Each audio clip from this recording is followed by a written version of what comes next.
këtë edicion do të ndiqni.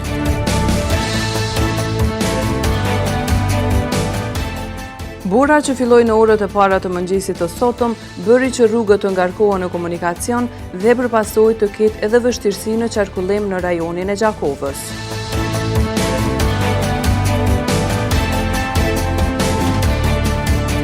Tash e 2 muaj ka mungesë insulinës në qendrën kryesore të mjekësisë familjare në Gjakovë. 1091 pacient të cilët furnizohen me insulina, tash po duhet i sigurojnë vetë ato, pasi që Ministria e Shëndetësisë, e cila është përgjegjëse për sigurimin e këtij produkti, nuk i ka sjellur ato.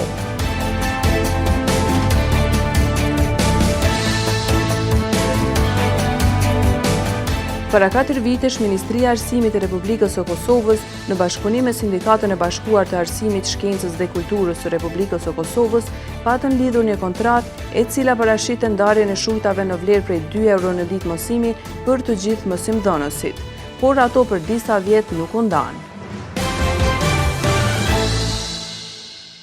Mirëmbrëma, po fillojmë edicionin qendror të lajmeve. Kryetari i Komunës së Gjakovës Ardian Gjini dhe Valentin Hoxha, përfaqësuesi Fondacionit për Zhvillim të Qëndrueshëm Ekonomik Preda Plus Kosovë dhe Entrepreneur, kanë shkruar memorandum bashkëpunimi në kuadër të projektit Stabilizimi mëtejshëm i komuniteteve pakicë dhe shumicë në Kosovë përmes mbështetjes së shtuar socio-ekonomike. Synimi i këtij projekti është krijimi i kushteve për jetesë të qëndrueshme dhe kushte më të mira socio-ekonomike për familjet etnike pakicë dhe shumicë. Kjo do të arrihet përmes sigurimit të gjenerimit të ardhurave, ndërtimit të kapaciteteve, punësimit dhe mundësive të zhvillimit të komunitetit. Gjatë nënshkrimit të kësaj marrëveshje, kryetari Gjini tha se është shumë mirënjohës që ky projekt do të implementohet edhe në komunën tonë.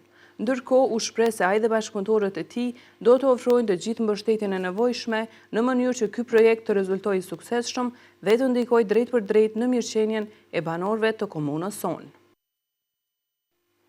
Bura që filloi në orat e para të mëngjesit të sotëm ka bërë që rrugët të ngarkohen në komunikacion dhe përpasoj të ketë edhe vështirësi në qarkullim në rajonin e Gjakovës. Të ndjekim raportin.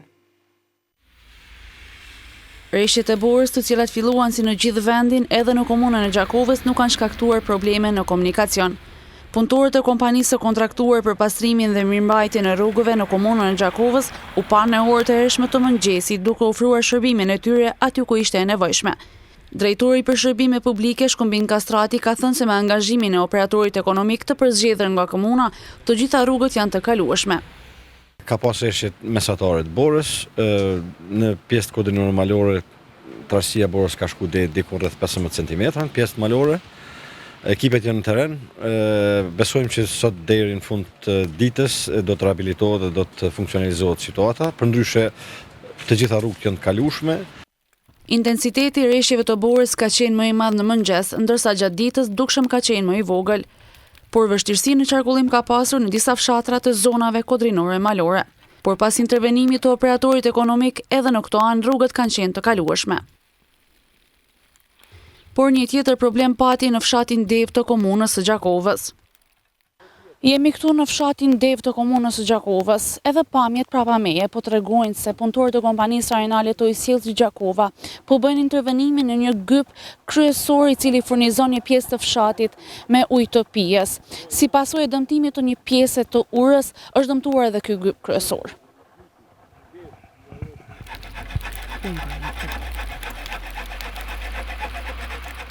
Dëmtimi i kësaj ure ka filluar kohë më parë, por mjaftuan në rreshtet e borës që një pjesë e saj të dëmtohet edhe më shumë.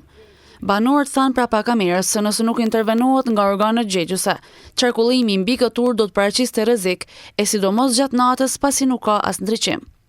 Në anën tjetër, gjatë ditës, kompania arenale Ojësjellës Gjakova ka arritur që të sanojë defektin që pati gypi që furnizon një pjesë të fshatit Dev me ujë të pijes. Bazuar në situatën e tanishme të ndryshimit të kushteve klimatike, Policia e Kosovës apelon të këtë gjithë pjesëmarrësit në trafik, në veçanti shoferëve të automjeteve, për kujdes të shtuar dhe përshtatje të shpejtësisë me kushtet atmosferike dhe me gjendjen e rrugës. Gjendja e rrugëve në zonën tonë përgjithësisë është e mirë. Kompanitë kanë marrë gjitha veprimet e tyre për të pastruar borën nga rruga. Për fat të mirë kemi veç 2 aksidente me doma të vogla materiale, të cilat kanë dalur nga rruga po jo për shkak të rreshura, po për shkak të pakujdesisë. Pavarësisht borës që ka rënë në Kosovë, të gjitha rrugët magjistrale dhe rajonale në tërë territorin e Kosovës janë të kalueshme dhe nuk ka pasur ndonjë problem të theksuar. Ministria e Infrastrukturës njofton qytetarët e Republikës së Kosovës se përkundër rreshjeve të borës, rrugët janë të kalueshme për qarkullim të gjitha automjeteve. Sipas raporteve nga menaxherët e kësaj ministrie, rrugët që janë në menaxhim të këtij institucioni në vazhdimsi janë duke u pastruar nga bora dhe është duke u hedhur kripa me qëllim të parandalimit të gricave. Edhe rrugët në viset malore si Bajgor, Kull, Bog e Prevall janë të hapura për qarkullim të automjeteve, thuhet në këtë reagim. Megjithatë, ministria bën thirrje për kujdes të shtuar nga të gjithë shoferët gjatë vozitjes në përputhje me rregullat e komunikacionit dhe kushtet atmosferike në mënyrë që të evitohen aksidentet e mundshme. Nëpërmjet një komunikate, kjo ministri thotë se përkundër angazhimit maksimal të 14 kompanive në 7 regione të ndryshme, si dhe atyre që përkujdesen për autostradat, rreshtet e vazhdueshme dhe era kanë shkaktuar prezencë të borës në rrugë. Ndër të tjera, kjo ministri ka rikujtuar se është përgjegjëse për pastrimin e rrugëve rajonale, nacionale, magjistrale, autostrada dhe jo për rrugët lokale të komunave, thuhet tutje në njoftim.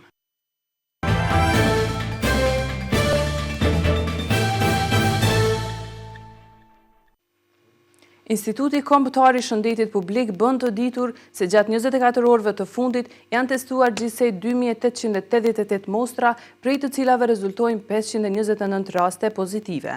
Instituti Kombëtar i Shëndetit Publik njofton se brenda 24 orëve janë raportuar 6 raste të vdekjes me SARS-CoV-2 pozitiv, ndërsa në Gjakov kanë dalur edhe 32 raste të reja.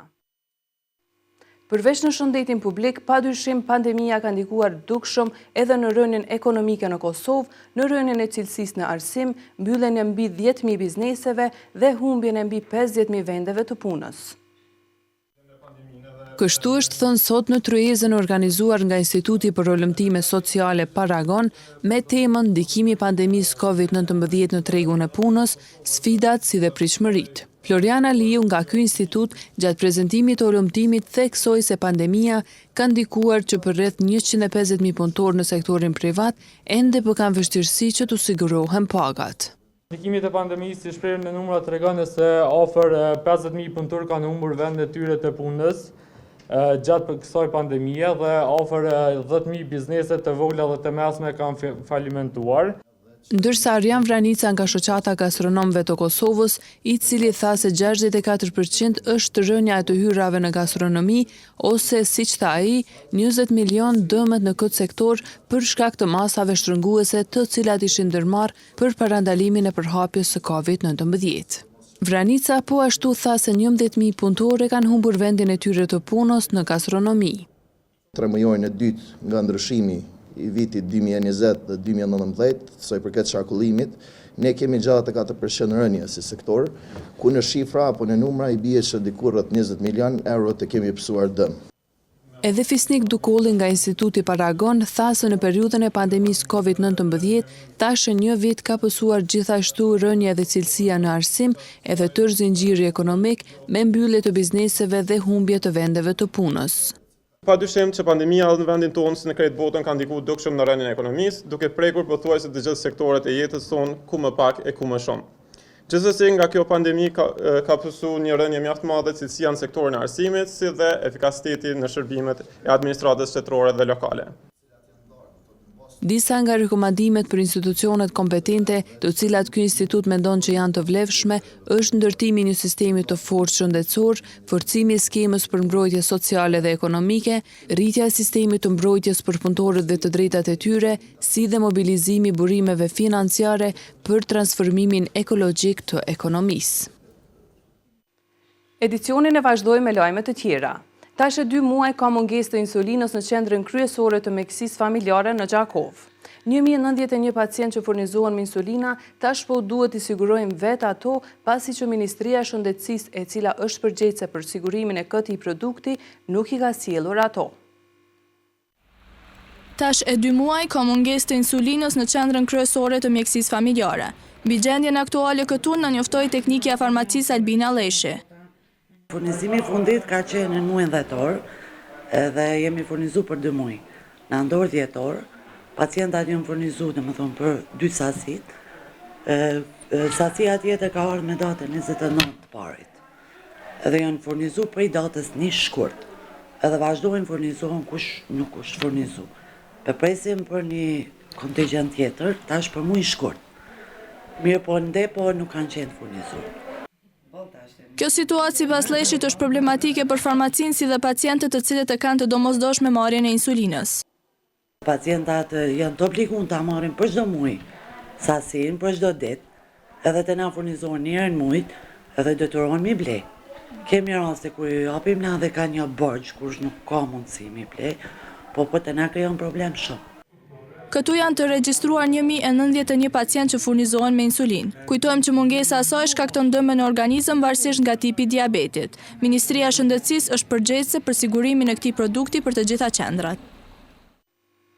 Një problem tjetër i cili ka kohë që nuk po gjen zgjidhje e që duket se ka hyrë në rrugë të mbar, janë mjetet që janë dedikuar mësimdhënësve si shujt ushqimore.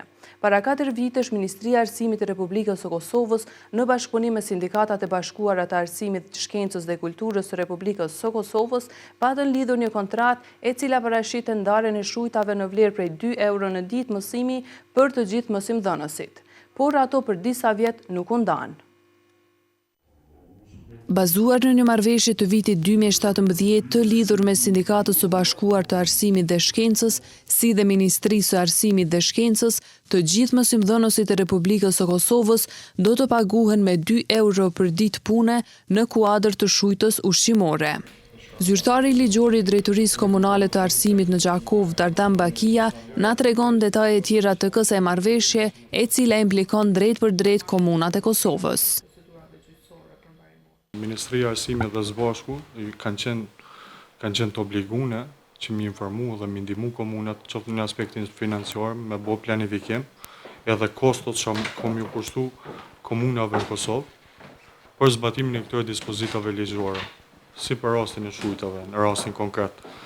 Na si Drejtoria e Arsimit jemi ankuar në gjykat, kemi bo përgjigjen pa di, në bazë qarkuara buxhetore që na obligohem që i lëshon Ministria e Financave, nuk është para parë çështja shujtave ditore, duke pas parasysh për qarkuara buxhetore rastet konkret kur kone Abdullah Hoti, në 2016 që pashtu edhe në 2017 që ka qenë Ministri i Financave, pashtu në 2018 që ka qenë Ministri Betri Hamza, pashtu edhe në 2019 që me qarkuara buxhetore, nuk jem para po shujta ditore. Por probleme konkretisht i ka sjell buxhetit komunës kjo marrëveshje? I ka shkaktu shumë planifikim, mos planifikimi i Drejtorisë Arsimit në rastin konkret e shujta ditore dhe aprovimi që shumica i kanë marrë nga gjykata themelore në Gjakov, i ka shkaktu dame të riparueshme faktikisht, përveç që i paguajmë avokatin shtesë të mësimdhënësve, po ashtu i paguajmë edhe shpenzimet për mbarimore, që ka shkaktu shumë dëm material. Ndërsa kryetari i Sindikatës së Bashkuar të Arsimit dhe Shkencës Dega në Gjakov, Salim Aliqi, tregon si e vlerëson ecurinë e këtij procesi. Me pas ndodhë që sindikata me kry këtë punë vetë, pa ndërmjetësimin e avokatëve, mendoj që kishte më qenë shumë më mirë. Por tash këtu ndërmjetësimi janë avokatëve edhe për mbaruesit, natyrisht që e rëndojnë situatën financiare që e ka komuna ndaj mësimdhënësve, edhe kjo është nga neglizhenca, nga mospërgjegjësia në detyrë për kryerjen e punëve ashtu siç duhet dhe sipas marrëveshjes që shkruan kontratë kolektive. Maliqi thekson se këto mjete duhen paguar të gjithë mësimdhënësve, madje sa më shpejt aq më mirë.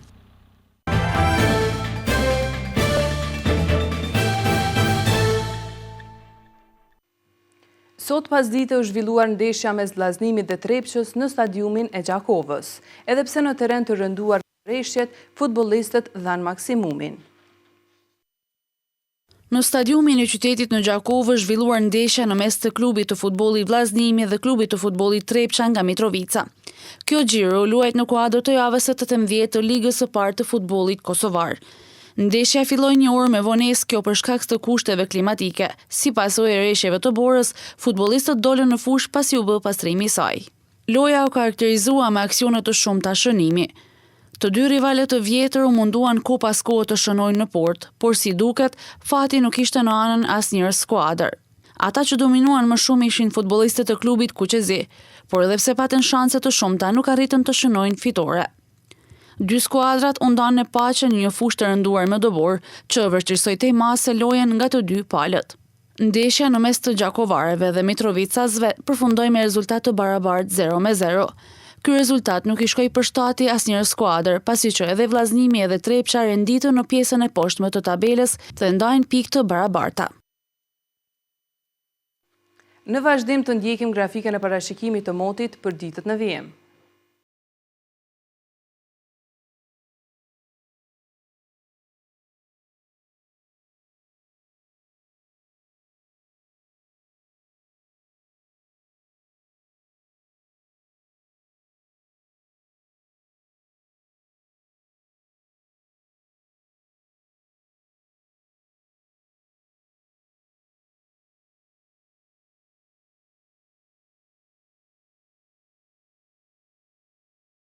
Para se të ndajemi të ndjekim edhe njëherë disa nga informacionet kryesore të këtij edicioni.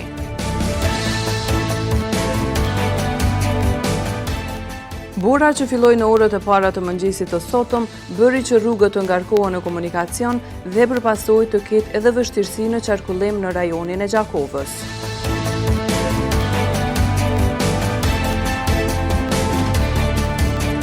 Tash e 2 muaj ka mungesë insulinës në qendrën kryesore të mjekësisë familjare në Gjakovë. 1091 pacient të cilët furnizohen me insulina, tash po duhet i sigurojnë vetë ato, pasi që Ministria e Shëndetësisë, e cila është përgjegjëse për sigurimin e këtij produkti, nuk i ka sjellur ato.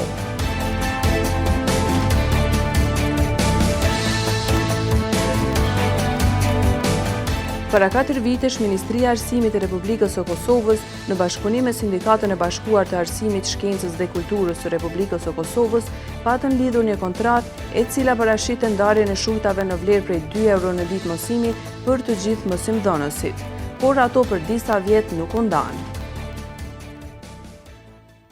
Këtu merr fund ky edicion qendror i lajmeve. Për më shumë vizitoni portalin syrivizvizion.tv. Mirëmbëjtje.